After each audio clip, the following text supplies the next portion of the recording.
Time for DodgerHeads.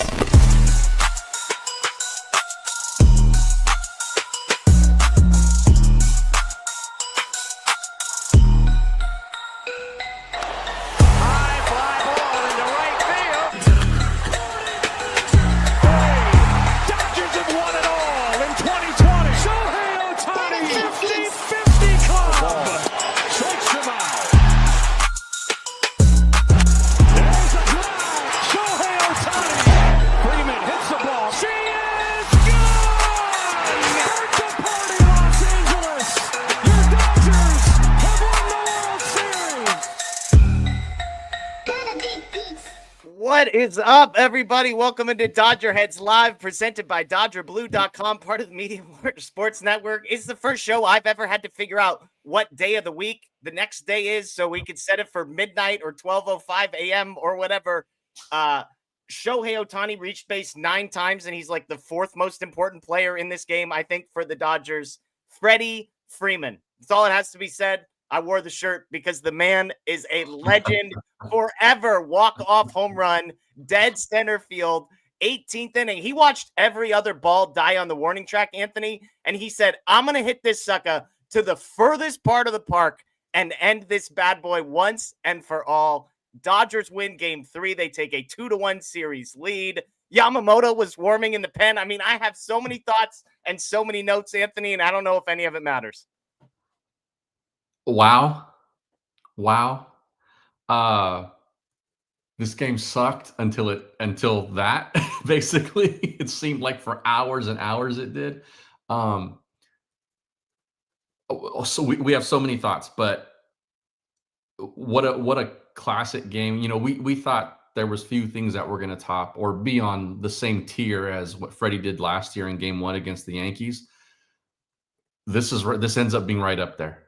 I mean, and it puts them like nobody's in a good position anymore with both these teams, like in terms of like roster management and things like that. But boy, did they need to win this one. Yeah, absolutely. They had no options left. I mean, literally Yoshinobu Yamamoto, who threw a complete game 2 days ago, was getting loose in the bullpen. Will Klein, who we're going to spend a whole lot of time talking about, throws 4 heroic innings. That would be 72 pitches for a guy that had never thrown more than like 33 pitches in a game this season. Again, Shohei Ohtani sets a major league record for most extra base hits in a game. He sets a major league record for the most ties, a major league record for the most times ever reaching base. That was a postseason and World Series record. The Dodgers set a record for the most pitchers ever used in a World Series game, which is funny to think. They almost went to a number 11 in that category. I've got a list of like stupid things the Dodgers did in this game that is 11 long, Anthony, and they won. Like Freddie Freeman, who admittedly had multiple chances with runners in scoring position in extra innings to end this one, comes up in the bottom of the 18th. And in classic Freddie fashion, I mean, just smashes a ball to center field. Now, I appreciated that he was not going to pimp this one because he saw all those other ones die at the track. But I mean, this ball, Anthony, given how Will Smith's ball dies at the track, Freddie had one die out there. I believe Muncy had one die out there. I mean, guys could not get a ball over the fence. Teo had one he thought was out. And Freddie just blows right through that heavy air. And again, it's not game 1 of the World Series last year because that's a walk-off grand slam. But like bottom of the 18th inning, it's pretty damn close. It's pretty close. Like I said, I think like the Grand Slam has had everything, right? It was Yankee Dodgers. It was game 1. It was, you know, they were losing. Jimmy meet Freddie, and it was all of that stuff. But like considering what was going on in this game, all the chances, right? It's the 18th inning, all of that stuff.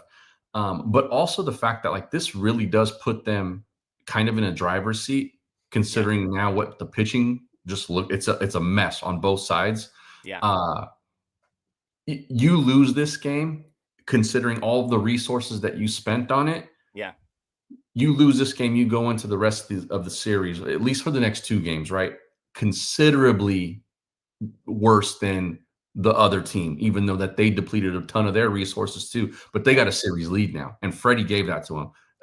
Absolutely incredible ending. It looked like, I didn't look at the StatCast numbers, but it looked like he did not put as much air under his as Will and Teo might have, and maybe that helped it cut through. I don't know, but it got out, and I was watching this on my couch. I did not move a muscle until I saw the ball land on the black backdrop. Yeah, 107.4 miles an hour off the bat, 406 feet was Freddie Freeman's. Looking at what Will Smith was 32 degrees on the launch angle. So Freddie Freeman actually had a steeper launch angle. He hit it higher in the air than Will Smith did. He just hit it 6 miles an hour harder off the bat. Yeah. Wow. He smoked that thing. Smoked it. Unbelievable stuff. Again, Dodgers relievers everywhere. But you made the key point, Anthony. By the way, shout out to over 4,500 people in here live with us already on YouTube, on Facebook, on Twitter. Dodger fans aren't going to sleep tonight. It's 12:02 a.m. on a Tuesday, and nobody gives a crap because the Dodgers one of the all-time World Series games. I had friends texting me saying, "Hey, are you enjoying this?" I said, I hate this. This is the worst thing ever, but I reserve the right to change my mind. I want to state, I'm changing my mind. I enjoyed this game. All-time classic. One that I hope I will remember forever. But I can't remember if it was Verducci or Rosenthal. I think it was Rosenthal because he was on the Blue Jays side, and he was basically like, keep in mind, this game matters way more for the Blue Jays than it does the Dodgers, because not only have both teams depleted their bullpen, but the Blue Jays are staring down pitching disadvantages moving forward every step of the way. And this was one, if you can get to the bullpens in a tie game, that's a game you need to win if you're the Blue Jays, and they just don't. And it was interesting because there were different managerial styles.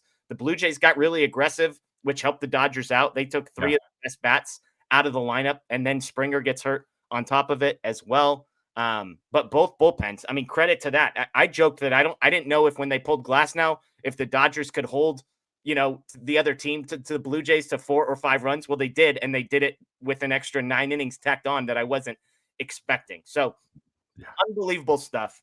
We have to just talk about, again, not Shohei Ohtani, not Freddie Freeman, but the guy who might be the most important player of this game, and that's a gentleman by the name of Will Klein. And really, I'm going to say the Dodgers bullpen as a whole in this, because Bonda comes in and gets 1 out, which looks really crazy looking back on it. It's like, man, it would have been nice to see more than 3 pitches from Bonda in this game. But Bonda gets you 1 out. Robleski, fantastic 5 outs from him. They go to Trinan, who's a disaster. We're not talking about that. Good vibes only up and to the right tonight.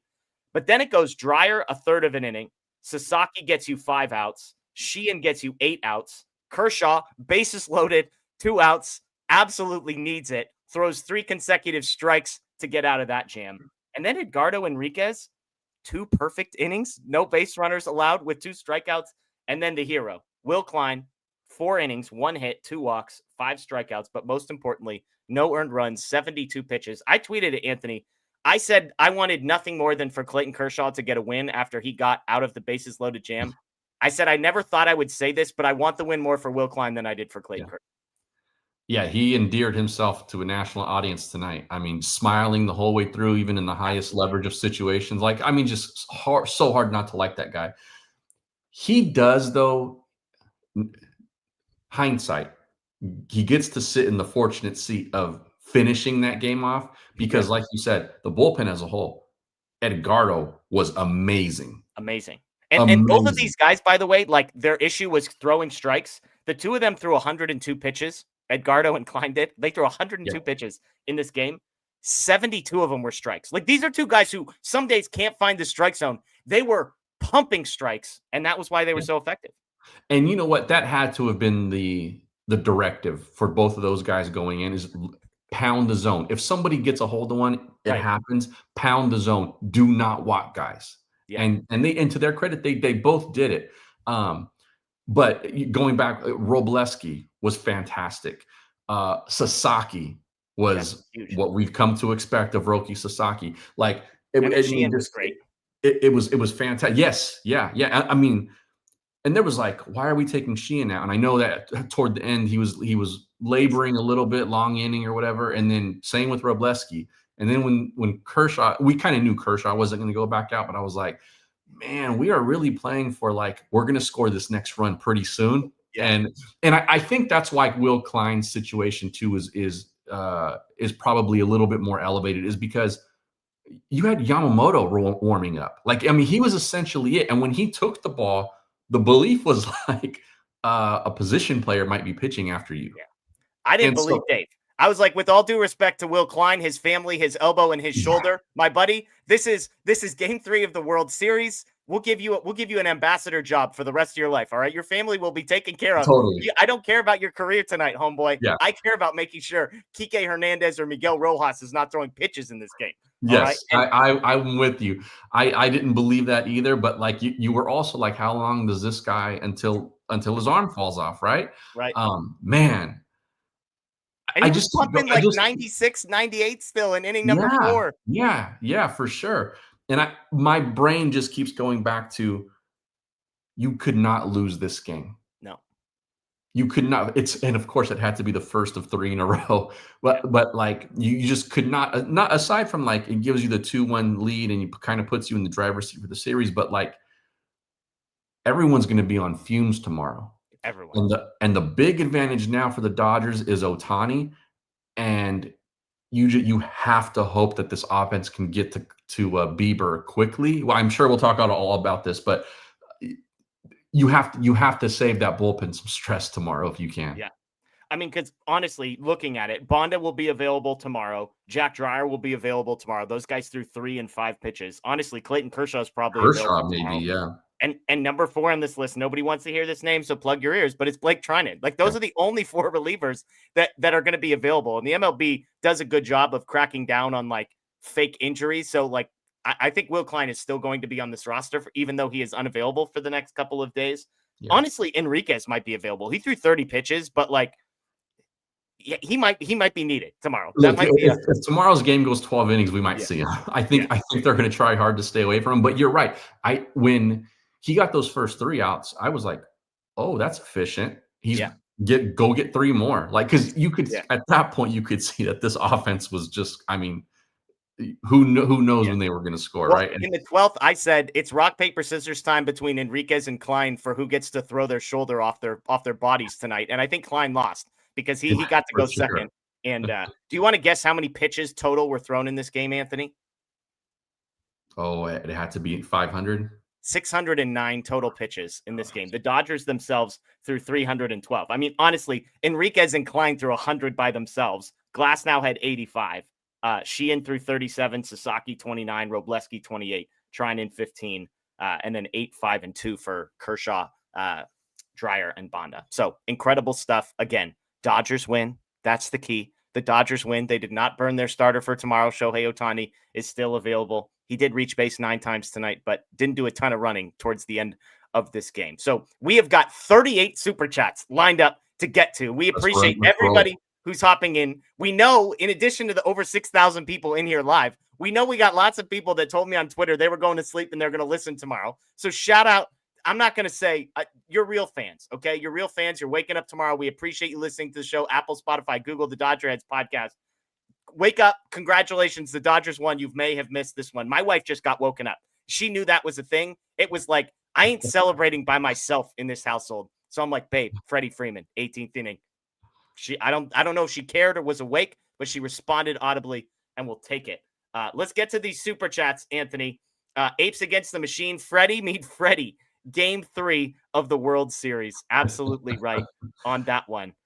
Joseph says, shades of 2017 Game 5, 2020 Game 4. Glad we were able to come out on top of this one. 2 more. Offense, please. I'm begging you, break out early and get Bieber out of there early tomorrow.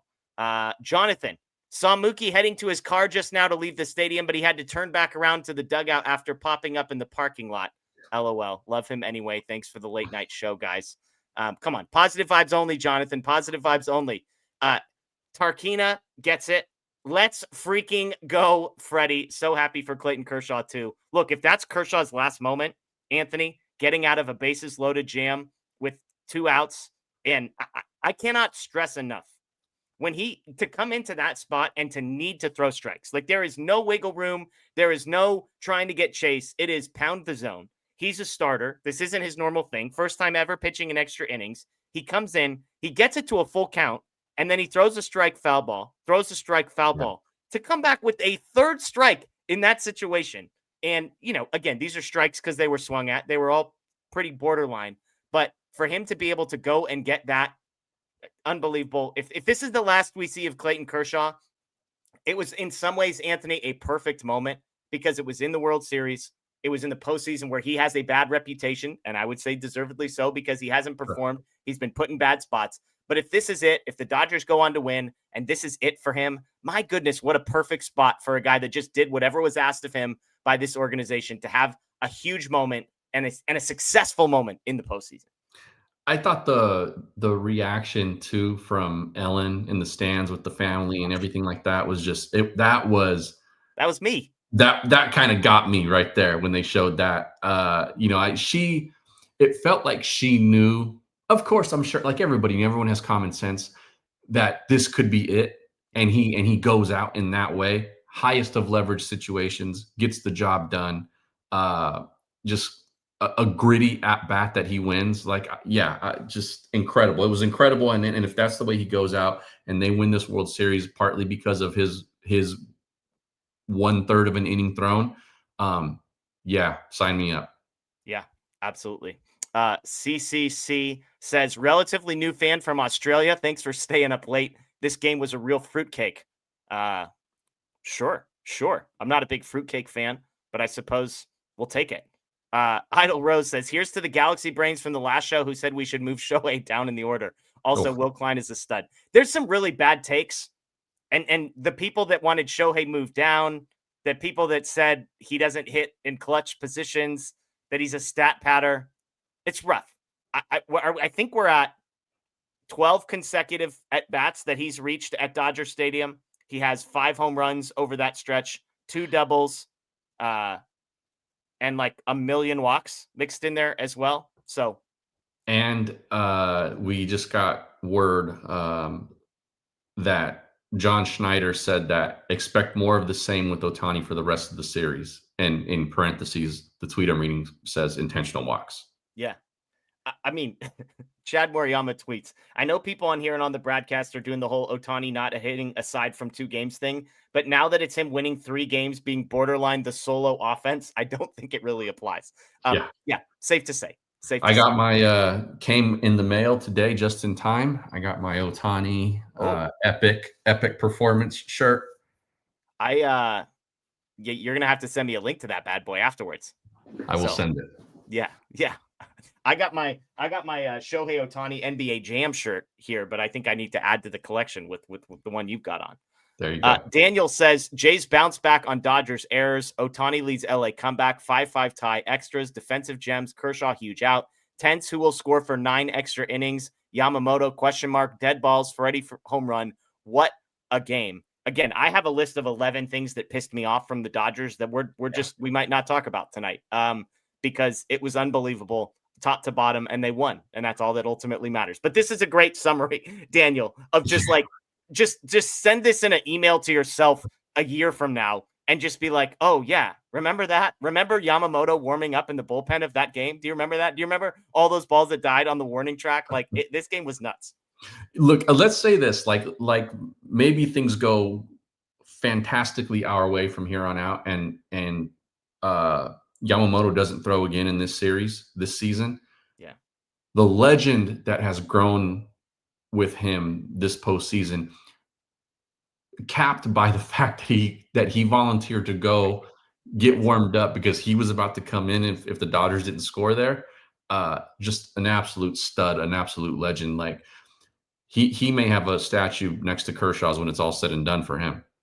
Can we talk about this for a second? Because they cut in the broadcast and they said, hey, Will Ayrton, who's the translator for, a number of the Japanese players, is talking to Dave Roberts. And I think everybody had the exact same assumption, right? Like, is Shohei Ohtani going to go down to the bullpen? Shane Bieber had already made his way down to the bullpen for the Blue Jays. He's the starter for the next day. Like, is this going to happen? And then Yamamoto is actually the guy. I'm like, wait. That's a guy who threw 2 days ago and threw a complete game. Like, Yamamoto's the one that's going down to the bullpen to warm up. And it wasn't for show. He was actually down there warming up. I think Will Klein was 1 batter away from giving the ball to Yamamoto in this game. And so to your point, Anthony, I mean, what more could you possibly say about this guy for the obvious performance? But like this is the part of Kershaw that you could never deny was give me the ball in uncomfortable situations, because if that's what's necessary, I will do it. I will take on the possibility of looking like an idiot, because I'm definitely not going out there with my A+ stuff. I'm definitely not going out there with the ability to perform at the highest level I know possible. And yet, if this is what it takes, he's looking up and down and he's like, yo, Miguel Rojas is not pitching in this game. Like, my arm will fall off before Miguel Rojas pitches in this game. And so I'm with you. That's not going to ever show up in the box score. And that's going to fade from memory, I think, for a lot of people. And I know I have a terrible memory. I am just hoping that I don't forget that piece of this story. Because, like, Buehler closing out last year, it's that kind of stuff. And to see Yamamoto take that mantle from Kershaw, from Walker Buehler, and to know that he's got that juice inside of him, Anthony, that fires me up. He threw a complete game on Saturday. Today's Monday. Tuesday now, technically, but when he was warming up, it was Monday. Like, that's incredible. Yeah, absolutely. Insane stuff from Yoshinobu Yamamoto. Ram Laker says, ironic that the bullpen absolutely carried this team to the biggest win of the postseason to date. Klein was huge. He should never buy a drink in LA for life. Absolutely. But Anthony, to this point, the bullpen was the single best unit the Dodgers had tonight. By far. Wasn't even close. By far. Tyler Glasnow finished with 4 2/3 innings in an 18-inning game. So the bullpen got 13 1/3, Anthony, and they gave up 1 run. 1 run in 13 1/3. Every single dude out of that pen used. And ironically, it was the guy that some people had at the top of their list, Blake Trinan, was the one guy who couldn't get the job done. We got a special guest. Special occasion calls for it. Our guy, Scott Geirman, hopping in on the show with us, host of the Unplugged show on game days right here on our channel. Scott, do we have coffee over there? Do we have Red Bull? Like, you're an energy drink guy. Like, what time did we drink our last energy drink over there? Oh gosh, probably like earlier today. Man, I've got just a Diet Dr. Pepper, man. That's all I can handle right now. Diet Dr. Pepper. Look at this voice, guy. The voice is cooked. The voice is cooked right now, screaming. It was just, that moment, it was just, you see every guy. First off, what's up, guys? Great. What a W. But you get to the 18th inning and you just, every single guy up there, people are saying, oh, shorten up, just base hits. That's not, when you get to that point, all the adrenaline is gone. You are just looking for one swing, finish it out. And it's just, I was watching Will Klein, you guys. And it was, and you just like you mentioned it right before hopping on, and you see Yamamoto, rumblings that he's willing to go out there and take the ball. And that's just stuff where if it works out in your favor, all of these narratives, all of these things coming together, and you're like, they've got a collection of guys that are willing to do whatever it takes. And to have Will Klein just die on the mound, and if this is his World Series contribution to get him a ring, this is how he'll go down in Dodgers history and baseball history, as just going out there in an 18-inning game and gave it absolutely everything. And he was beautiful. Beautiful. Yeah, and Will Klein, I'll just say this. I don't have the authority to say these things, but if for some reason you don't get taken care of financially long-term, you've got a home right here on the DodgerHeads podcast, all right? We'll just slide you in. You tell us what nights of the week you're available. We'll give you a great hourly rate, better than any of us make, okay? I promise you that, Will Klein. You got a home right here at DodgerHeads. Always. Peyton says, hey, y'all, 2 a.m. here in Texas. I got to be at work in 4 hours. Just wanted to say, wow, what a game. I lost my voice. My hands hurt. It was totally worth it. Peyton, I'll just say, I think lost voice and hands that hurt, that qualifies as a sick day as far as I'm concerned. Yeah. Like, you got to rest up because we're back at this in like 16 hours or something like that. So yeah, kudos to you, Peyton. You're a better and braver man than any of us on the West Coast. So kudos to you. Obed says, let's go Dodgers, baby. Buying my Will Klein jersey right now. What a dog. What a dog. I love that. Yeah. Shout out to Will Klein. David, love Will Klein nodding to Dave Roberts from the mound. No, don't you come here. You mentioned this, Anthony. My favorite moment was when the guy came out with the spike cleaner and he's just laughing. Like, he's just got a big old grin on his face. Like, man, that guy's getting a standing ovation from Dodger Stadium tonight. How cool is that? Like, that guy, Anthony, the poise, the calm, it's not even poise, because sometimes poise is like stoicism where you don't feel anything. Like, this guy was smiling and laughing at pitch number 70, I think. Yeah, it was. everyone had gotten probably like a little delirious by that point, including some of the players. And I think it felt like I can't wait to see what his interview is like after the game, because it really felt like he took a moment, not just in that moment, but like maybe after the first 3 outs that he got, to just sort of soak in what the atmosphere that he was in, the game that he was in, the situation that he was in. And I loved when I'm with you. I think he had one more batter, and if he didn't get that guy out, we were probably going to see Yosh, which I didn't want to see because for several reasons. It was enough for me to see that he was warming up and willing and ready. But when I think he walked the guy before that last out. Is that what it was? Yeah, I believe so. And he looks back toward the dugout, and what it looked like to me was he was peeking to see if Dave was getting up. Well, and then he threw one in the dirt, remember? So he walked to put runners on first and second, and then he threw one in the dirt that moved him up to second and third. Right. But that look he flashed at the dugout was like, don't come get me, I can get this.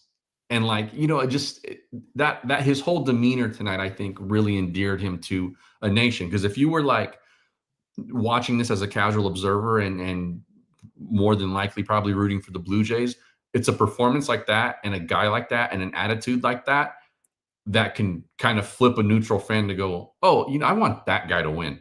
Yeah. Some quotes that have come out. This is from our Dodger Blue account. Dave Roberts says, Yoshinobu Yamamoto, Scott, was ready to pitch however long the Dodgers were going to need. He was just about to say, hand me the ball, boys. I'll take this one until somebody on the offense decides to get a poke over here. Many swings. Yeah. As many swings as it would have taken. Anthony, I love all what you said there. And it's the one for me is that I was watching as, when you look at this stuff, you see the outcomes, and then you look at pitch velocity, and then his pitch count started to get up there, and in the 17th inning, I was looking at the pitch velocity, and it was, he goes up there and gets Jimenez. The fastball is still peaking at 99. And then it's that third out to Davis Schneider, and it's the liner right back at him, comebacker, and he snares it. And he's not only fired up, he lets out that big smile. And we're at the point where he's already well past stuff where he's like, how much do I have left in the tank? And for me, that adrenaline rush he probably had on a liner right back at his face, I'm like, you keep him out there. You keep him out there. You send him right back out, because he doesn't want to come out of this game. He wasn't ready to give it up yet. And it's just, it's stuff that I'm going to remember. We're all going to remember for quite some time. It was reminiscent of the, shout out to Eric Lauer on the other side, doing his same exact thing there, working his way at with some magic there. But it reminded me of immediately just the Nathan Eovaldi start, or the relief appearance in the 2018 World Series, where it's that you've just got your best stuff. I'm going to throw it right at you, and it's going to be better than what you've got. And it was from, pitch one from him. You saw that he was leaning on his fastball, and he didn't deviate. He didn't deviate from that as the primary thing, and it was better than anything the Blue Jays had in the tank. How's this for a number? Will Klein threw 7 less pitches than Max Scherzer did tonight. It felt like an eternity ago, Jeff. Like, it's crazy. Scherzer got one more out on 7 more pitches. One of those 2 players spent the last week knowing today was his day, and the other guy got warmed up at 9:30 p.m. and with no end in sight. Unbelievable. And by the way, Will Klein pitched better than Max Scherzer did. So crazy stuff. Talk about baseball, right? Freddie Freeman, another great quote, by the way. Quote, our starting pitcher tomorrow got on base 9 times tonight. So that's a thing that happened 9 times. He had the second player in World Series history to have 4 extra base hits. And the only reason that number didn't get to 5 is because he didn't get pitched to for the rest of the night. Technically, he got pitched to once at the end of the game, but didn't see a strike. So 4 extra base hits followed by 5 walks for Shohei Ohtani. He will be starting tomorrow. So crazy stuff. Hawaiian Kira, we got so many super chats to get to. How can you not be romantic about baseball? This was just peak sports to me. It was like everything you love about sports, the stupidity of 18 innings, the heroics of random guys like Will Klein, the inability of like seemingly anything normal to happen. Like, Scott, to me, I joked about this. Like, Freddie Freeman had 2 at-bats with runners in scoring position in extra innings prior to the home run. Yeah. There is nobody in the world I would want up in that spot other than probably Shohei Ohtani on tonight than Freddie Freeman.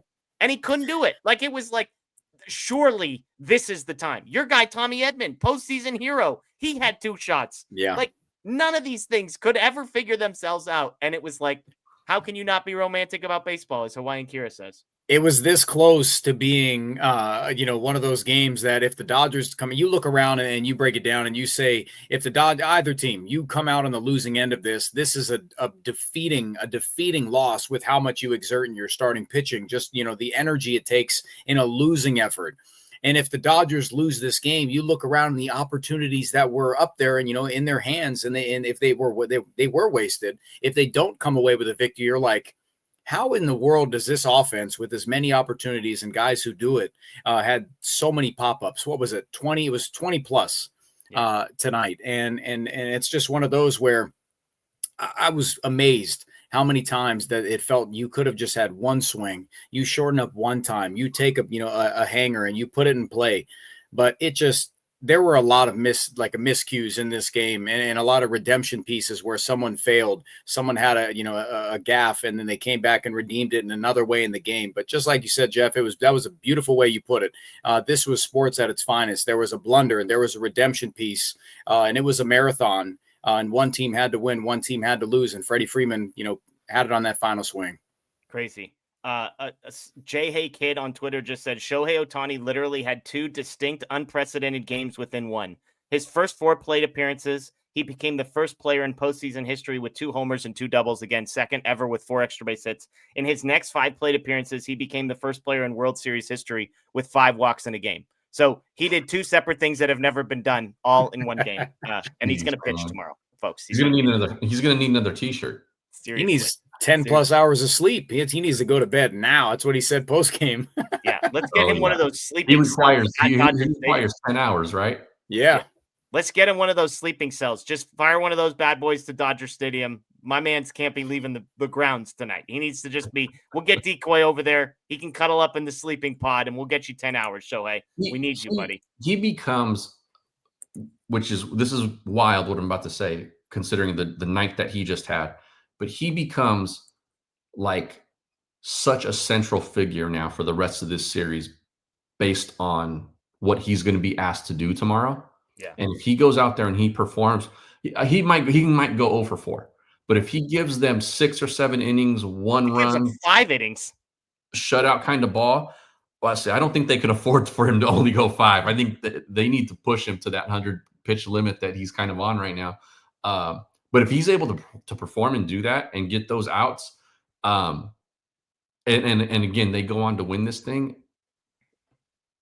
The stuff that they've asked of this guy this postseason, and he's answered the bell for the most part. He's had his stretches where he looked bad, but he's figured out ways to do other things, or that one at bat, or that one game where he came through, right? It is such a treat to be able to watch this guy every day. The Angels, man, you're such an ass franchise for letting this guy go. No, they're the opposite. Greatest franchise ever. Greatest franchise ever. Angels, keep doing your thing. Keep doing your thing. They are, by the way, they are doing their thing still. It's true. Will Klein, quote, starting to roll in, quote, I was just going to go until I couldn't, was what Will Klein said. And, well, thankfully, we didn't find out where the end of that line was. So All-timer. Build the statue, man. Brilliant. That's what I said. Yep. Arun says, World Series hero Freddie, newbie here. I don't get why we're going for third bases when they're clearly not there and getting out. God bless tomorrow's game. Yep. We got to go for the 4 bases. Go for the 4 bases like Freddie Freeman. Hawaiian Kira, so much anxiety. All of us. The runner on second, Freddie going into the Hall of Fame with an LA hat on. Let's bleeping go. Has to, right, Anthony? Like, if they win this, he now has literally 2 of the most iconic moments potentially ever in Major League history with the Dodgers. Yeah, this didn't give up on him, by the way. Yeah, this question has actually weirdly been on my mind since they swept Milwaukee, and we're like, okay, these guys are going into another World Series. If they win, for him and Mookie, this has been on my mind. I don't know why, but if they pulled this off and they win this World Series, Freddie has 2 of his 3 in Los Angeles. Mookie would have 3 of his 4 in Los Angeles. Even though their MVP awards and maybe some of their more Shohei would have 2 of his 2 in Los Angeles also, by the way, in case you wanted to. I don't know if we wanted that one's going to end up being a no-brainer. Angels tenure. But those other 2 guys, even though like they had some of their prime years in those other places, they're now like the Dodgers have made a case that like you can go in with an LA on your hat and like no one's going to bat an eyelash. Yeah, it's true. It's true. Will Klein asked when the last time he threw that many pitches. Quote, probably college, my senior year when I was still a starter, was his answer to that question. That seems like it was probably a long time ago. David asks, anyone else start off watching the game at home and end in the emergency room? More oxygen, please. Yeah, my blood pressure was not in a good place for the last 6.5 hours, but we're settled down now, I think. My wife she put the baby down, went to sleep, or went to the room, ended up falling asleep, woke up at some point. It was like the 15th inning, walked into the living room and said, why are you watching the game again? Is the show over? And I said, this is the same game. We're still rolling. We haven't even done the show yet. I just want to know, everyone to know, as far as a sacrifice, my commitment to excellence on this show, not a single drop of alcohol was consumed by me at any point in the 6.5 hours. I'm not going to have either of these guys answer that question. I'm just saying the number of times where I thought, a little tequila or gin would go a long way towards calming me down. I'm like, I can't do it. A, because I might fall asleep. And B, we got to be dialed in on this show. So there you go. That's our commitment to you here at Dodger Heads. Gabriel, we needed this one. And that's all she wrote. Game over. Dodgers walk it off in 18, baby. 11 down, Scott, and 2 to go. 11 down, Scott, and 2 to go. Go Dodgers.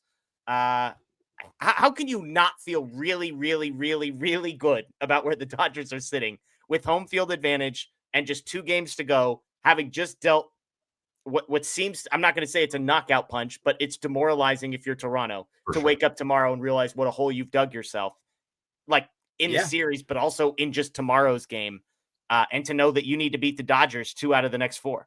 No, I completely agree. Like, this was a game that it's just with Max Scherzer on the mound. This is why you run him. John Schneider runs him out there in game 3, knowing that his leash is, shorter than another starter. That the ceiling for him, we talked on Unplugged this morning about how the ceiling for Scherzer was, say, 5. And if he makes it 5, then that's, a failure to it. And they put up 3 earned runs off Scherzer and you feel good. You get him out before 5. Yeah. Bullpen comes in. And then you run the entire bullpen. So not only do you lose a game that you felt that, you had to run the bullpen out, you run the entire bullpen. Dodgers had to exert this, but even after this, say this 18 inning game is a 9 inning, right? Yeah. Then you lose that, and then the Dodgers still feel they're in an incredibly good spot with pitching after that. Now you win it. And now if you're the Blue Jays, you have to look at, we've got to play 2 in LA. We've got Shane Bieber on the mound, who got a little, stretching out there. You've got Shohei Ohtani on the bump across from him. And then now in game 5, you get Blake Snell again. So you have the pitching matchup, and this is the pendulum, Jeff. This is it, guys. Like, now you're up 2-1 in the series. You're at home. You have an opportunity to just step on the throat, keep the foot on the gas, and you perhaps don't have to leave LA. Yeah. Speaking of their bullpen, by the way, Jeff Hoffman, 33 pitches tonight for Toronto. And he's done that a lot. Yeah. And it's like, okay, he definitely isn't pitching in both of the next 2 games, you would assume, if they have any respect for his elbow. Then again, I have no respect for Will Klein's elbow, so everybody do their own thing here, I guess. Hey, Louis Varland's going to pitch. Louis Varland throws every day, so they don't care about him one bit. 20 pitches for him. Dominguez through 27. Fisher through 19. Little through 29. So Bassett, ironically, the one guy they had that threw the least of these pitches was Bassett, who's the starter. Like, that guy could have given them 50 or 60. He was the reliever I was most scared of. Other than Hoffman, Bassett is the guy who has been the most effective in the postseason. He has a 0 ERA. They got 8 pitches out of him. He's been nice. Yeah, he's got funky stuff. I was that was one of those where you could have stretched him out, but they just didn't happen. Yeah. Jeff, real quick, I missed your Kershaw conversation. Can you rehash that for me just a little bit? I know you have no problem talking about that because we were all, I know, absolutely, but it went out with it was a positive, and he was great, and my heart was exploding watching that. Just for myself, the chat, I know they'll enjoy this too, but this is just for me because I didn't get to hear Jeff talk about it. Walk me through kind of, that appearance right there in Kershaw coming in. I mean, I wanted to go crawl in a hole. I'll start that because it's like, again, it feels like a family member to me. Like whatever Ellen is feeling, I'm like, is this what it feels like to watch somebody you're married to do something? Because I think that's how I feel about Kershaw. and yet I told Anthony, if this is the last we see of him, it was in some ways a perfect ending because it was him doing what he has always done for this franchise, which is said, give me the ball whenever and wherever. And if you need me, I'm going to do it. I don't care about my ego. I don't care about if I've got my best stuff. I don't care if I'm going to look like the idiot. Because look, if he comes into a spot with the bases loaded and 2 outs and gives up a single or a double there, not a single person is going to go to bed and say, you know what? Kershaw got put in a bad spot. They're going to say that DA was the guy who gave up the game-winning hit, and that's why they lost, and screw Kershaw, he's cooked. Like, that's what Twitter would have been. And Kershaw gives 0 credit. 100%. I'm grinning knowing that I would have seen that everywhere. Totally. Yep. And he said, I don't care. Put me in the spot. And I put on social media, the fact that he comes in knowing he needs to throw strikes, knowing he doesn't have swing and miss stuff, knowing that like he can't rely on Chase because of the spot. And so he just starts pounding the zone as best he can, and he gets the full count. And I'm terrified because it's like you miss with 1 pitch and it's a run. And he throws a pitch and he gets a foul ball. I'm like, gosh, dang, he's got to throw another strike. Throws another strike, foul ball. I'm like, you're telling me this guy's got to throw 3 strikes in a row coming into the situation, man. And guess what he does? He gets the ground ball. So to me, it's the perfect way. If this is how it goes out, it is the perfect way because it was postseason where he has failed and yet he was successful. It was coming into a spot where the team needed him and playing a significant role in the game that might, we hope, swing the odds in this World Series. And we can look back and say, yeah, Kershaw, you know, there's a lot of guys that are heroes in this game. But like Kershaw's probably in the top 5 to 7 most important dudes that played in this game, and there were about 1 million of them. So kudos to him. And he faced one batter. That was the kind of situation they put him in. You know, where if he did his job, he was going to be a part of that cast of characters. It would be fitting too if this is the last that we see of him on the mound, and they win this World Series, and a big part of why you can now call this a dynasty is because of him. Yeah, hell yeah. Jeff, hell yeah, buddy. That was great, man. Yeah, and what I loved, beautiful. I was smiling away thinking about it. And what I loved is the 7th pitch of that at bat. He uncorks a perfect 92-mile-an-hour fastball up and in. And I was like, oh, he executed it. And I wish he got the punch on that because that would have been, oh my gosh, on a 4-seam fastball that nobody would have said, please throw a 4-seamer. And he put it in a great spot. But yeah, gets a chase there, gets out of it. So thanks, man. I know I was thinking right when he went in there, I was like, I know Jeff is just clinching right now. Dying. They showed Ellen. She's literally weeping before anything has happened. Yeah. And I'm like, I mean, that's pretty much me. That's pretty much I was with you, Scott. Like after 2 pitches, I was like, I think he's just spamming slider. Like I think once he got behind, I was like, oh my God, he's got to just lock in. He's got to throw best pitch. Yeah. Oh, because I was like, there's no way he's going to throw a curveball. Like there's no way you come out cold and just hope that you land that bad boy. Cooperstown curve coming in. Totally. So he did it effective and ground ball. So Tim, this may be controversial. Should they consider ghost runners from the 13th inning on? Great performance by the pen on both sides, but the offense ... Had they lost, Tim, I would have signed the petition for you. Had they won, which they did, I'm good. Let's just keep running this back. Yeah. We're undefeated in 18-inning World Series games, as far as I know. So let's just keep getting to 18 and go from there. Aaron says, unbelievable. Freddie Freeman, Will Klein, Edgardo, so many heroes. What a win. Oh my God, 2 more. What a freaking game. J Riff, most of all, Klein saved Yamamoto, who was willing to put his arm on the line. That is true. Klein gets bonus points for this, Anthony. Yes, and I was waiting for an opportunity to talk about this. And we mentioned it earlier, but aside from winning the game, aside from the 9 outs that he got, all of that stuff, saving Yamamoto from having to come into a game that he just pitched a CG on 2 nights ago, that's massive. Because if he does have to come in and pitch 2 innings, let's say, Yamamoto, who knows how the dominoes start to fall beyond that for the Dodgers with their pitching staff. If they have to use him in this situation, he absolutely saved Yamamoto from having to come in and them facing that possibility later on. Yeah, crazy stuff. Will Klein saying, I don't even think it's set in yet that I'm playing in the World Series. Well, now's a good time. Now's a good time to set in. Yeah, I'm staring at my screen. Like, do I just hold up the iPad and just play the audio of Will Klein's interview into the microphone? I don't even know if that's legal. So I guess I'll pause for now and somebody can tell me. I think you can. Okay. Well, maybe we'll do that here in a second. Donati says, gosh dang it. I love this team, even if I'm Canadian. Shout out to you. Jay Teaser, Klein, all caps. The sandwich. Freddie secured the win. Pages was supposed to run into one last Lunar New Year. Glad to see them make a move. Hawaiian Kira, is this the turnaround the bullpen needed? Yes, it is. Yeah. I think, yeah, they've been, I mean, look, like everybody performed, everybody outside of, Blake Trinan there. And that's the, same type of thing against the Toronto Blue Jays earlier in the year. But other than that, Hawaiian Kira, I mean, they've been doing their thing for a bit. Like they've shown big ball stuff all postseason when it mattered. They've made the pitches that have mattered. When the moment came up, this is just in a nutshell, Hawaiian Kira, everybody performed.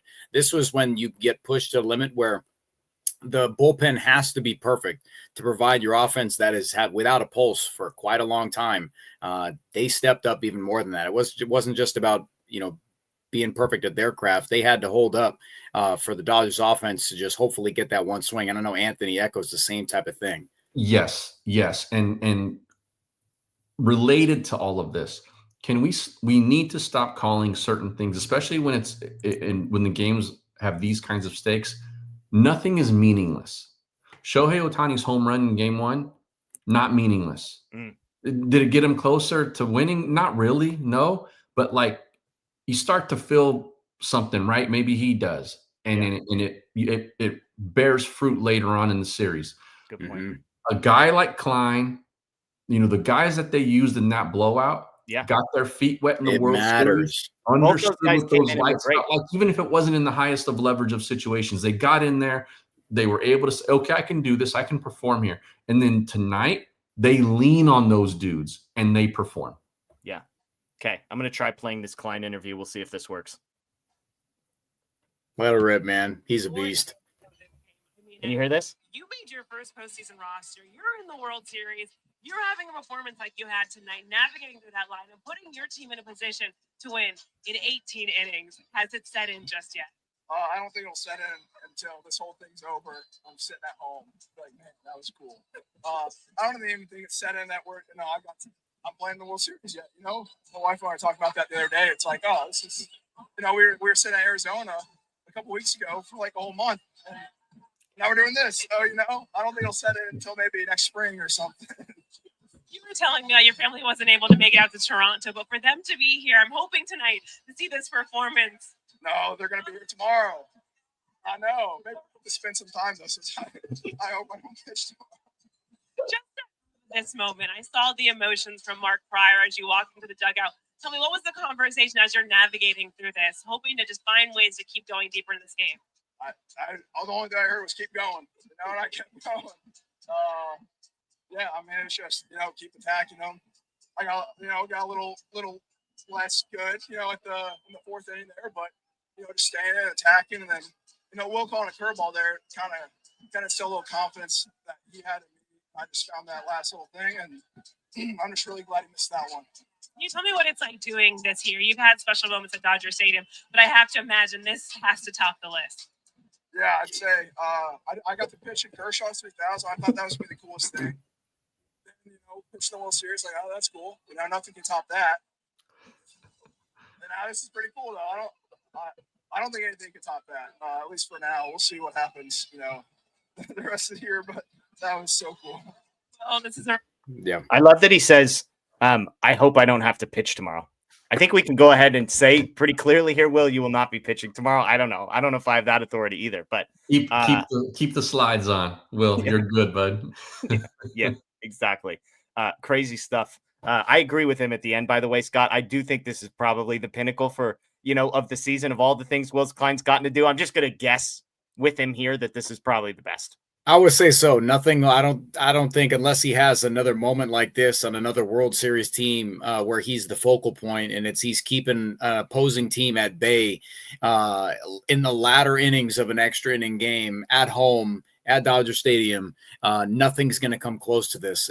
Jeff, watching that outing really made me think about Blake Trinan from 2024. And I know that was the clinching game there, but Dave Roberts going out there, and I can't get that. When I think about Dave Roberts and how he's kind of cemented himself as, in my opinion, the best manager in Dodgers history, just with, how he's operated, going out there and putting his hands on Blake Trinan and saying, this is your spot. And understanding that there were no other options left in the Dodgers bullpen, he could have called on Yamamoto. He could have gone a different route here. He could have tried to buy some more time to get him loose and get him ready.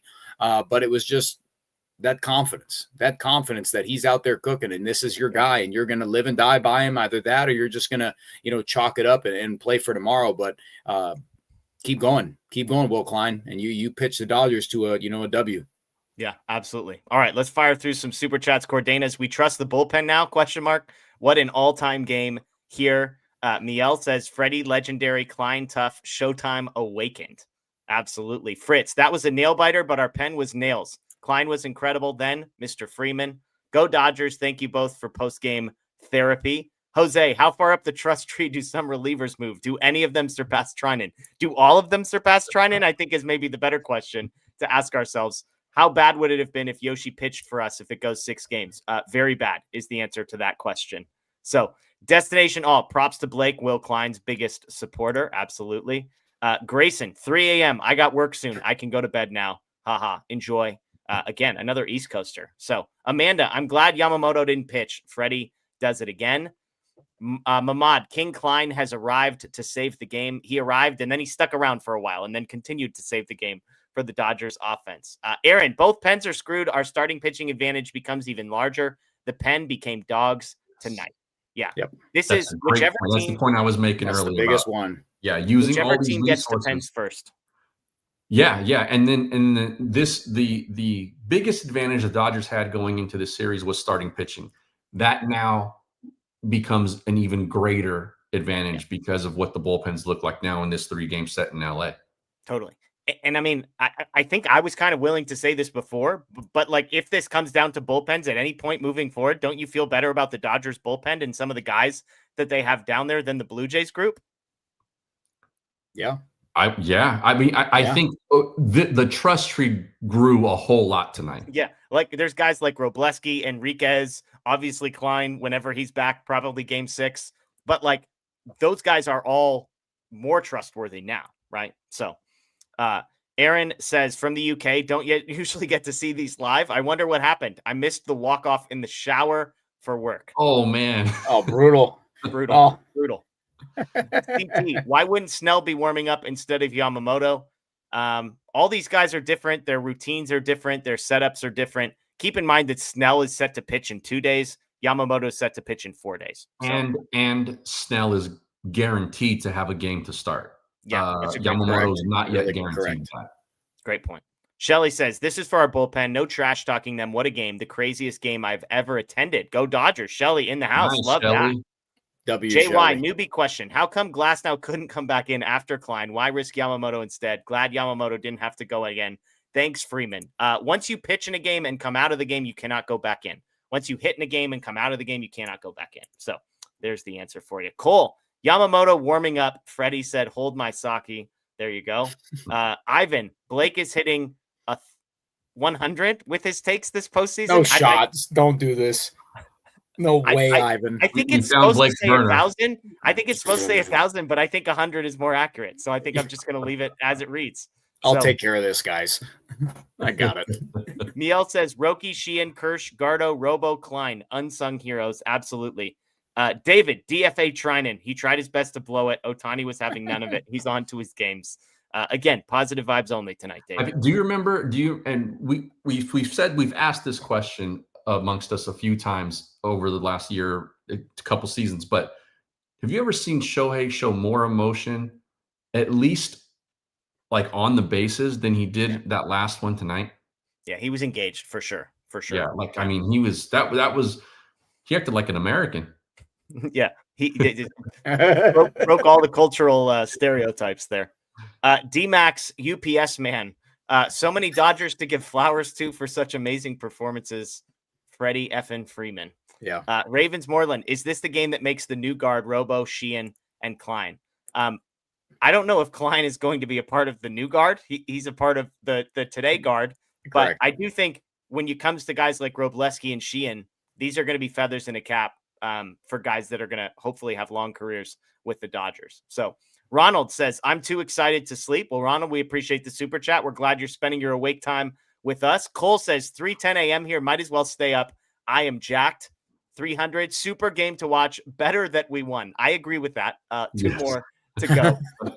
Ravens Moreland, Roki effective with lower velocity. The splitter was disgusting tonight. So as long as that Disgusting is functioning, it hasn't been that good all postseason. I mean, it was absurd how good that pitch was tonight.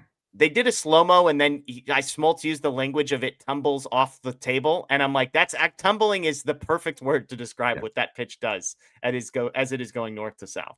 So Stockton slaps. DR was about to call Brandon Morrow to the pen. He probably would have done it. He probably would have taken it. Brandon Morrow is probably still recovering. Yeah, he is 100%. Apes against the machine. Ohtani getting the Bonds treatment means Mookie needs to start taking advantage of key situations with Ohtani on first. I believe in Mookie. That is absolutely going to be a storyline in the next couple of days. Stockton slaps. Edman and Klein saved the game. Ginger power. There you go. Okay. Cole.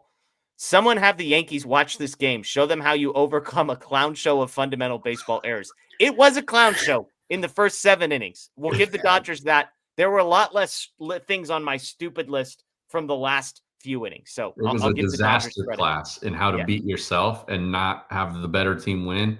And they figured out how to erase all of that. Yeah, 8. I believe it's 8 of the 11 were in the first 8 innings. Only 3 came in the 10 innings after. So kudos to the Dodgers for cleaning it up. Yama is all that, Shelley says. A true ace, a stellar human, and teammate. Absolutely. Stockton slap. Klein is showing Dustin May what a real ginger can do. Jeez, Dustin May catching strays here. All Game of them. 3. Yeah. He's rooting for Klein. He's got a World Series ring coming his way if this goes right. There you go. Yeah. Cole said Dodgers and Jays woke up and said, good day to play 2. It's absolutely right. Anthony, what does the bullpen look like for game 4? We went over it earlier. Bonda, Kershaw, Dreyer, Trinan, those 4. That's probably it. So, and maybe Glasnow, who knows? Darren says Ohtani on base percentage went from 333 to 424. Honestly, I'm surprised it only went up by that much. It feels like it would have gone up by like 200 points when you go 9 for 9 in the on-base category. Stockton slaps. If we lose that game, we lose the series. This was the decider. I don't totally agree with this. I actually thought to myself a number of times, like, I actually don't think the Dodgers are dead if they lose this. I think it meant more to the Blue Jays than it did to the Dodgers. But obviously, Anthony, I would prefer to have won this game. Yeah, for sure. I think because of what the bullpens look like now, it would have damaged whoever. It's going to damage whoever loses more. But I think the Dodgers would have been in a better position to recover because of that starting pitching advantage. And again, even if they would have lost, that expanded now gap, that bigger advantage would have still belonged to the Dodgers because of both teams had to go through their relievers the way they did. So I do think now, like, you know me, I'm pessimistic. I try to keep that optimism at bay as a defense mechanism, but that they won this game, that there's 2 games in a row now following this one, and with the pitching they have lined up in terms of starters, it feels like this might be the Dodgers series to lose now because the Jays taxed their pen too. Yeah. Both pens are cooked. It's going to be dicey. Here's the best quote of the night, by the way. A TV guy asked Mookie Betts, when you go to sleep tonight, who will you be thinking about? Freddie, Shohei? And his response, I'm probably not going to think about another man while I'm in bed. That was Mookie's quote, which I love the man. I love some Mookie people Betts. Shouldn't be given media credentials. Or they should. I actually would go the it. other way, Anthony, and say, whoever this is, I want asking more questions at press conferences. So, all right. Chase says a lot of guys in the pen wearing 51 on their hat tonight. The Dogs honored Vesia tonight. That was a cool touch. And it is cool that obviously they pitched well. I'm not saying those 2 things are directly linked, Scott, but shout out to Alex Vesia, who had to have been encouraged in what sounds like is probably a pretty tough time he's navigating. for him to see his guys go out there, A, take the time to put his number on their hat, and then B, to perform the way they did. That's got to be pretty awesome. Yeah, absolutely. You know, I'm glad, you know, people notice that. I'm glad that's, you know, this is a group, this is a tight knit group. I said this morning, this is something that, you know, when the news came out, you can kind of infer what's going on there. Wish all the best to the Vesia family there. You know, as a parent, you know, you hear this type of news here and you just, you fear for the, you know, hope for the best, you know, and understand that the worst is a possibility there. But for myself, where I'm at, just can't help but thinking about them. I hope everything's okay. Hope Alex and his wife, they're doing all right there. But it's incredible to see, you know, players in the highest stage have these little gestures with their teammates and their brothers in their heart. And that was a really cool thing to see. So just continuing to wish all the best there. And when they're ready to come out and you know, kind of when Vesia is ready to come back to baseball, he's got a family. He's got brothers that are there for him. Some more quotes coming from Klein. This was in his interview with Ken Rosenthal. Quote, "I just knew every inning I went out there was another 0. And if I had to keep going out there, it was going to be another 0. Everyone had worked their asses off to get here. Sorry. And I wasn't going to be the one to put that to waste." So shout out to Will Klein for being an absolute dog tonight. Don't care 187. I'm exhausted. Like I was the one playing 18 innings. Grayson, 3:21 a.m. Got work soon. Going to bed now. Thanks, guys. 3:21 a.m. We might have crossed the threshold, Grayson, would be my advice. I'm not sure how much sleep is helping you at that point in the day, but I think maybe more coffee. What kind of energy drinks are we working with nowadays, Scott? Are we a Celsius guy? You just straight up old school Red Bull? We got C4, we got Rain, we got come on, Jeff. Have them all I'm on just deck. saying if you're Grayson and it's 3:21 a.m. and you're deciding that 3:21 a.m. is not an appropriate time to go to sleep. Got it. It's more an appropriate time to just get ready for your day. What do you need in the chamber? I haven't slept all night. Okay, there's like a C4 Ultimate that's going to do it well for you, Grayson. That's like, you know, 400 plus milligrams of caffeine. I promise you'll be charged. Yeah, there we go. We've got a fourth guest hopping in. Our guy Bruce Kuntz is joining the show. Bruce, welcome. You weren't at the game tonight, were you? I was. I just got home. Oh, look my God. The floor is yours, my friend. You look awake. Not, I'll give you that. So talk to me. I might not stop smiling for the entire show. Just a fair warning to you guys. My voice might sound a little rasp. That was because I was screaming till I just about lost it. I don't blame. That's sporting event experience I've had for sure.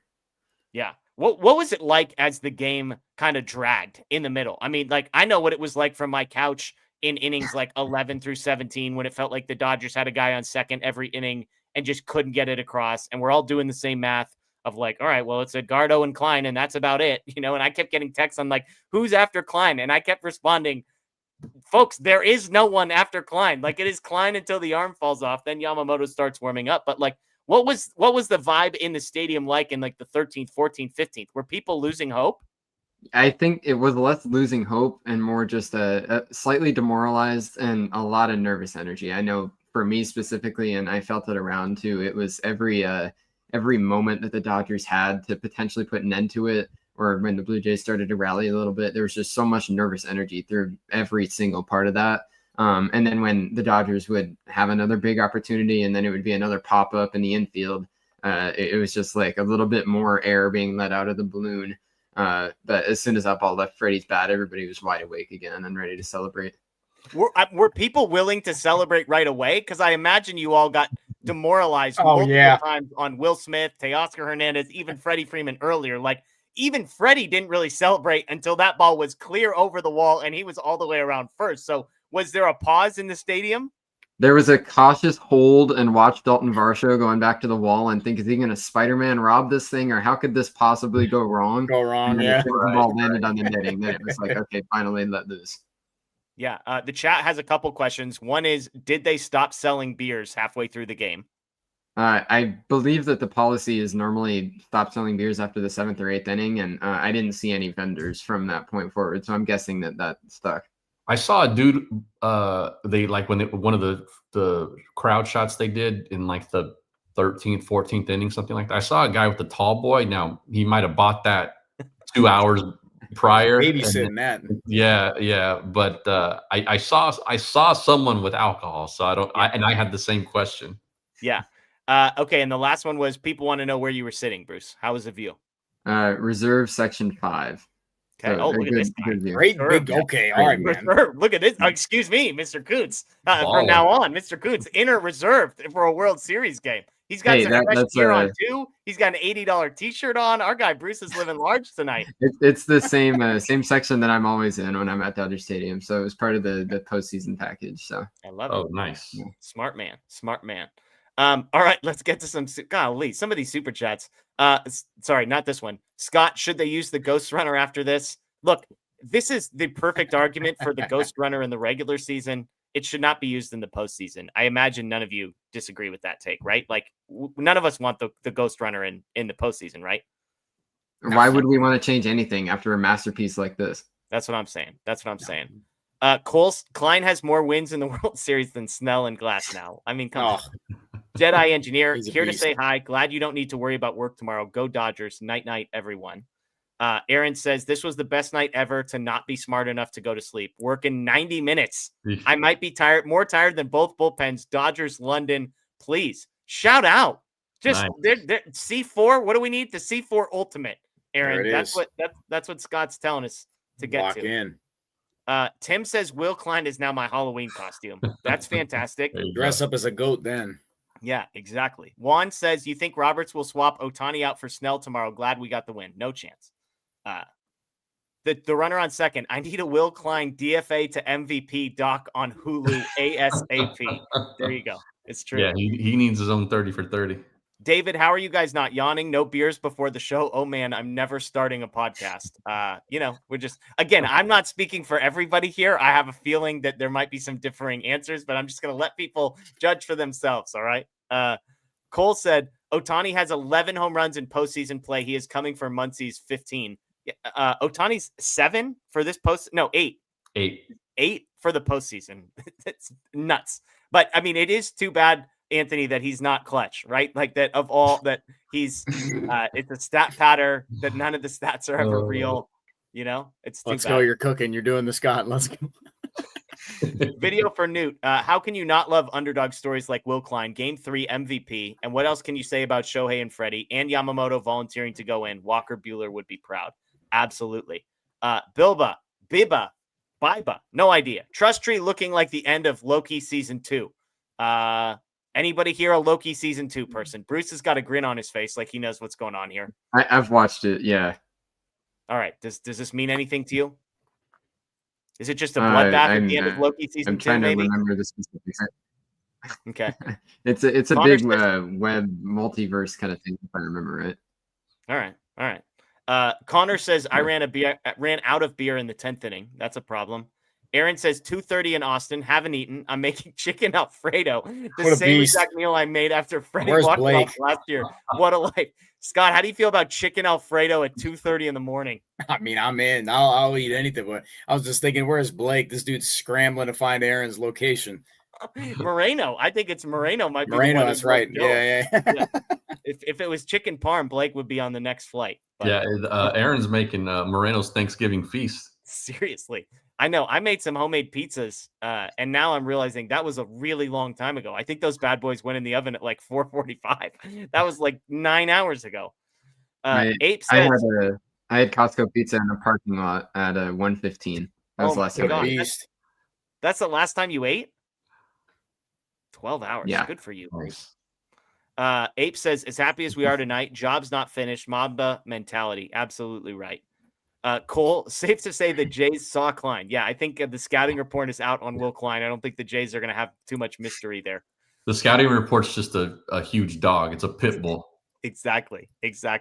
Will Klein was a midseason acquisition that most people scoffed at. Funny how things work out. Yeah, and they said Andrew Freeman lost the deadline. These fools. Joel, $5 super chat. We appreciate it. Mr. Kirk, that bullpen. Wow, what's the narrative now? Them bums on offense better step up. Look, they won. All right. Up and to the right. Positive vibes only. BKB with the super chat. We appreciate it. Raul, great game. Freddie is amazing. Will Klein and Enriquez company were on it. As I said, being there in 2018 as well. Go Dodgers. Treinen looked off again. Yes, he did. Yes, he did. David, our guy, 3:50 a.m. Eastern time, sucking down Crown Royal, listening to my boys on DodgerHeads. Nice. Yeah, baby. Hopefully Love you got it. some leftover lasagna or whatever you sent us a picture of the other day, because crazy stuff. So, Scott, you got to take off. Let the people know what your schedule is. Are we doing noon shows the next 2 days? We're at noon. We're at noon the next 2 days. We'll be on Unplugged. I was just telling on our private thing, I got to save some content, some of my Scott's thoughts for the tomorrow show, and I'll reconnect with chat and everybody there. But I'll see everybody on Unplugged. All three of you gentlemen, if you want to make an appearance there, talk pregame going into tomorrow, please let me know. I know chat's going to want to yap, and there's a lot of excitement now, but we'll save some of the thoughts for tomorrow's show. But I'll see everybody then. We'll all hop out of here. All right. Good night, Scott. We appreciate, Later, as always, you hopping in. Daniel says, do any bench guys start tomorrow after 18? This is an interesting question, Anthony. Given how things played out, do you think there's a chance that there's some lineup modifications for the Dodgers? I think there's a chance. Like, does Tommy Edman, he's the type of guy that I'm thinking, like, with his ankle, 18 innings, is there a world where Tommy Edman's not in the lineup tomorrow? He's a candidate just because they have ample replacement for him, whether that be Kim or Rojas or whatever, right? Probably Rojas, but I think they have replacements there. I was wondering about Will Smith. I mean, catching 18 innings, that's not nothing, man. That's a lot. And having to turn around and do it again. That's a great point. I would guess he's going to be in the lineup because it's the World Series, but it would not surprise me if Benny Rowe at least catches, 4 or 5 innings until a spot comes up where you need the bat and Will Smith comes back in. But we'll see on that one. Bruce, what do you think? Because that's an interesting one to me. He also, I don't know if you could see in the stadium, he took a foul ball square off his wrist when he was catching late in this game. I'm like, that's going to be all sorts of colors with a bump the size of who knows what when he wakes up tomorrow. Do you think there's a chance that Rortvedt's starting?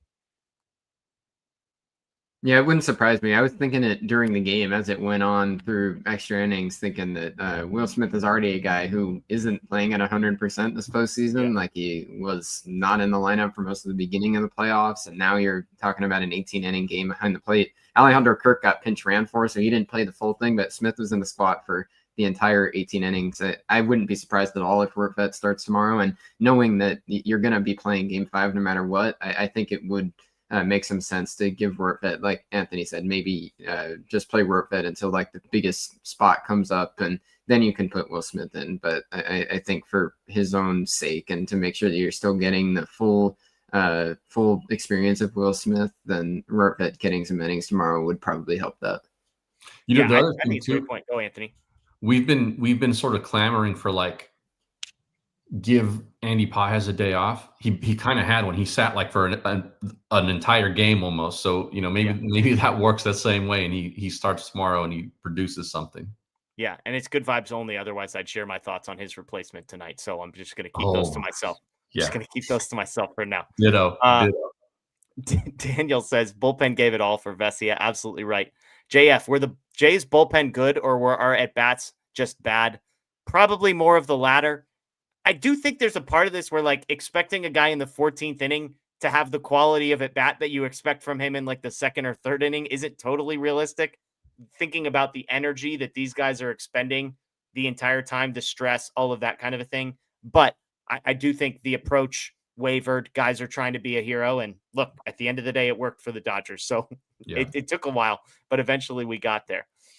Phil said, was there for Freddie's Grand Slam last year, then this. Wow, just wow.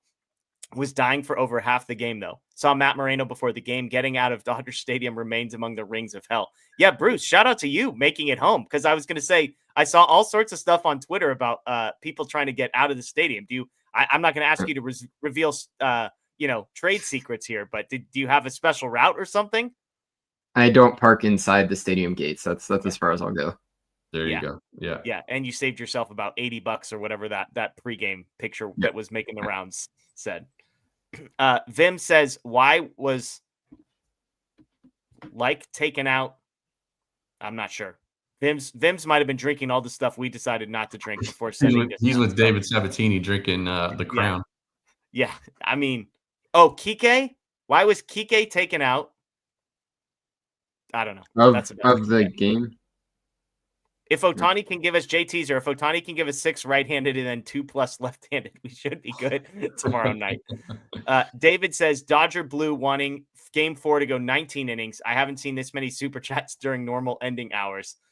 Yeah, absolutely. We're almost done. We're almost done. Robert Sheehan showcasing himself for a Scooble trade. Robert, how dare you? How dare you say something like this on a night like tonight? Mark says, saw this on Reddit. The last 3 times Brad Paisley sang the anthem at Dodger Stadium. Muncie's 18th inning homer, Freddie Freeman walk-off grand slam, and then Freddie's 18th inning homer. So, wow. If that's true, that's incredible. Bring the guy back tomorrow. Shout out to Brad Paisley. Although, do we want him? Like, all these games ended, it's like on average, they average 14 innings between these. Like, I don't know if we want this guy around. Would they, what was it that they were at Brad Paisley's house during the winter meetings? What deal was that? Glasnow's deal, yeah. So there were some amazing quotes, because one of them was that it was Glasnow and Brad Paisley singing. My favorite one was Miles Straw batting against Roki Sasaki. And on the broadcast, Joe Davis, this is what makes him great. He pointed out that acquiring Miles Straw and taking on his salary was a move they made to open up money to try and sign Roki Sasaki. And it didn't work. And Sasaki's a Dodger, but here's Miles Straw actually playing for the Jays in the World Series. Like, there were a couple of those. Braden Fisher, I mean, you would know this, Bruce. Like, he was a Dodgers prospect. They traded for Kevin Biggio. Here he is pitching against the Dodgers in the World Series. Like, some crazy webs of connections here in some of these. So, but yeah, the Paisley, his house, that's where the Glasnow trade was made. That was a good one I heard prior to the game. Cole asked, does the Dodgers bench get the start game 4 to give some of these guys a break? We just talked.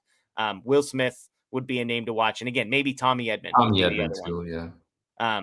Playing center field. Shout out to Tommy Edman, by the way. Like, we don't know if his ankle's healthy enough. The guy went out and played like 9 innings in center field. I think there were only 2 fly balls hit in the last 9 innings. As far as we could only hit fly balls, they could only hit ground balls. It was a pretty funny difference there. David, did they keep selling beers in the 17th inning? We talked about this. I'm pretty sure they stopped selling after the 7th. And it's not like because they don't know like they changed their mind. It's not like they changed their mind in the 11th and they're like, all right, well, technically it's the 3rd. So here we are again. 14th inning stretch. Yeah. Ram Lakers, Schneider pinch running for Kirk was a big mistake, especially with Springer out of the game. I did want to talk about this because one of the most interesting subplots to me, Bruce, and I'll get your thoughts first, was how dramatically different the 2 managers were in their approach to this game. And what is the most funny about it is that neither of their plans really worked, because you had Schneider on one hand, who was basically like, we're going balls to the wall. If we get a guy on first base, we're pinch running for him. We're going to try and score as quickly as possible. And as a result, Addison Barger ends up out of this game one way or another. Springer gets hurt. Kirk gets pinch run for. And there was one other guy. Bichette. All 4 of them are out. So basically, once you get to the 12th, their lineup was like not terrifying at all. It was like, avoid Vlad Guerrero. Varsho scared me a little bit.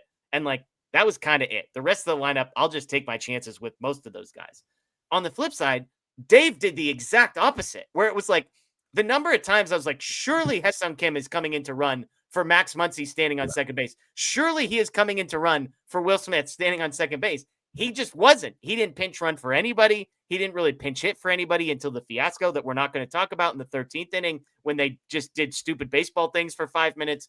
But like, Bruce, to me, it was just interesting because you had Dave, who ran out of pitchers, but who like still had 3 guys sitting on his bench because he refused to pinch run for anybody. And then on the other hand, the Blue Jays managed their bullpen much better. They had way more coverage on the pitching side of things. And yet every good bat that they had was out of the lineup, like in the 11th or 12th inning. Yeah, it was very interesting because, like you said, by the end of that game, the Blue Jays, it was literally everybody except Vlad. I was just, every time Vlad came up, it was get through this and then figure out Varsho maybe, and then everybody else was just, be okay with that. So it was dramatic change.